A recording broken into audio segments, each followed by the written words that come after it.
Meron akong tanong. Ano naman yan?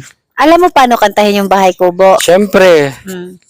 Sige nga, kantahin mo muna yung Bahay Kubo. Sample muna.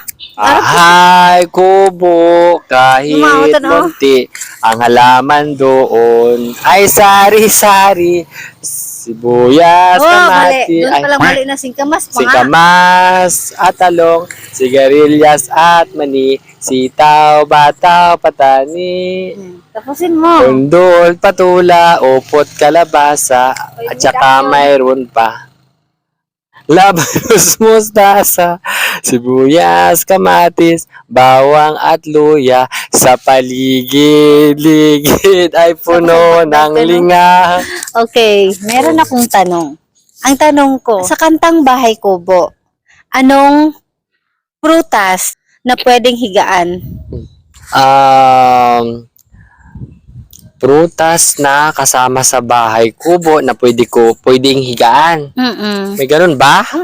Ano ba yan? O, kantahin mo Pwedeng ulit. higaan. Labanos, Tas mustasa, sibuyas, kamatis, bawang at luya. Luya? Mali. Ano nga? Ay, ito ka niya. Niya.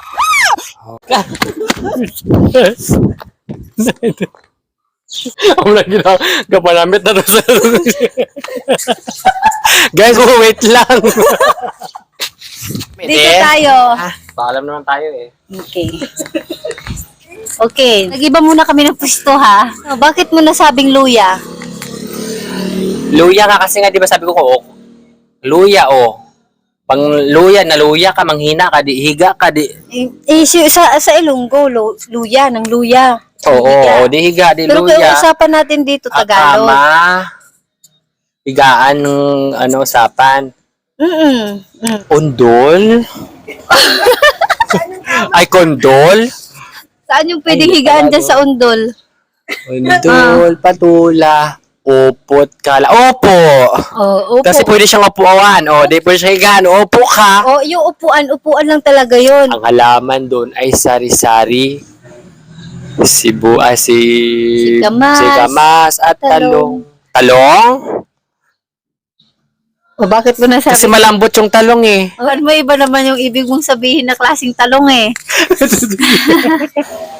Sibuyas, kamatis, bawang at luya.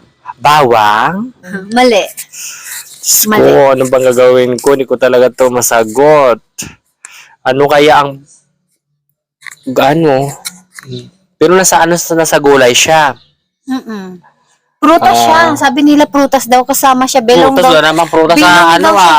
Bilong daw siya sa prutas. Pero tayo, parang Guys, may kinukonsider prutas natin ba na guys kasama sa siya gulay. kamatis? Ay. Ha? Guys, may prutas ba sa bahay kubo? Prutas siya. Sabi nila, prutas daw yon. Belong daw siya sa prutas. O ano? Pero, tayo, pagka ginagamit natin siya, para siyang kasama sa luto, gulay, Oo. ganon. Pwede siyang Pwede siyang sibuyas. mali. Another na naman to. Sakit sa ulo. Sakit sa ulo. Diyos ko, bahay kubo na lang. Ano ba yan? O sige, ganito na lang yung gagawin natin. Kung hindi mo kayang isagot, anong gusto mong gawin natin? Kung sino makakasagot, tulungan naman nila ako. Diyos ko, ako nananawagan sa aking mga viewers dyan, mga fans dyan. So, magpapa-Gcash ka. Oo, talaga. Totoo Bakit? yan. Oo. So, ayan, narinig nyo guys ha, magpapa-Gcash daw siya. Kung sinong unang makasagot ng tama. Ganito na lang, ang gagawin natin, kung sino yung makasagot ng tamang sagot sa kantang Bahay Kubo, pipili ka na lang doon kung sino yung gusto mong bigyan ng Gcash. Kapag, Kailangan may sharer badge sila. Sharer. kailangan nyo daw mag-share. Hindi yung basta-basta na lang daw kayo sumasagot. Pwede, Sabi niya ha. Legit to guys. Gusto niya, sasagot kayo, isi-share nyo, tapos naka-follow kayo. Tapos pipili daw siya kung sino yung nakasagot ng tama. Oo. Magpapa-Gcash daw siya. Sige, okay, bye! Bye!